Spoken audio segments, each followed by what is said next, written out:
Hi and welcome back to freesciencelessons.co.uk. By the end of this video, you should be able to represent the electronic structure of elements and then use this to work out the group number in the periodic table.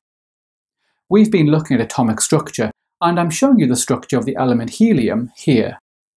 We can work this out by looking at the symbol for helium. Remember that the atomic number is the smaller of the two numbers.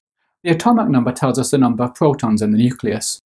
So we can see that the nucleus of helium has got 2 protons here. Now the atomic number also tells us the number of electrons as well. That's because in a neutral atom, the number of electrons is the same as the number of protons.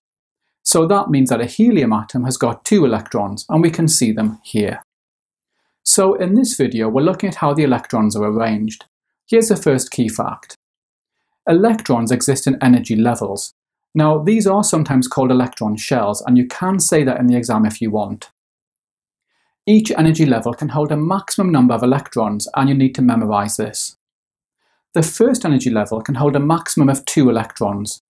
The second and third energy levels can hold a maximum of 8 electrons each, and the fourth energy level can hold a maximum of 18 electrons. So let's look at how we assign electrons into energy levels. This shows the symbol for the element hydrogen. As we can see, hydrogen atoms have got 1 electron, so we place that in the first energy level like this. We can show that hydrogen atoms have got 1 electron in their first energy level by writing a 1 in brackets like this. Okay, the next element's helium. Helium atoms have got 2 electrons, and we find both of the electrons in the first energy level. Again, we can show this by simply writing a 2 in brackets.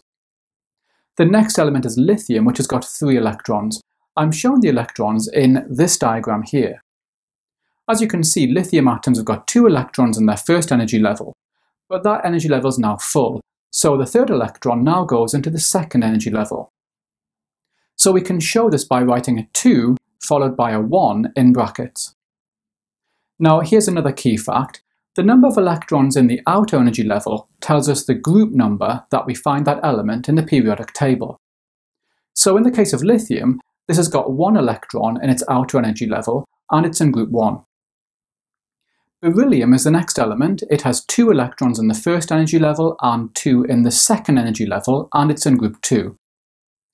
Boron has 2 electrons in its first energy level and then 3 in its outer energy level, and it's in group 3.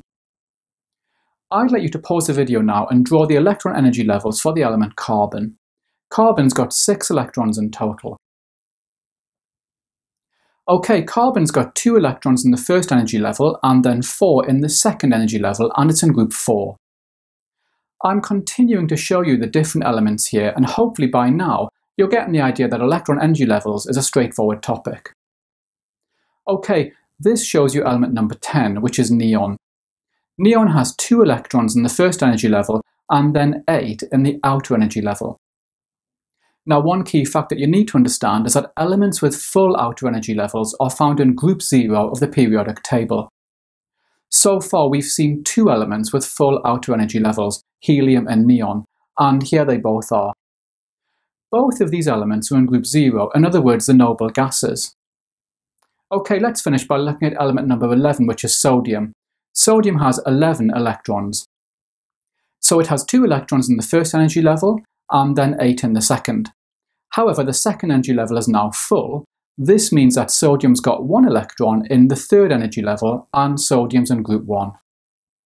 In the exam, you could be asked to work out the electronic structure of any of the first 20 elements in the periodic table. However, they all follow the same pattern as I've shown you in this video. You'll find lots more questions on electronic structure in my revision workbook, which you can get by clicking on the link above. Okay, so hopefully now you should be able to represent the electronic structure of elements and then use this to work out the group number in the periodic table.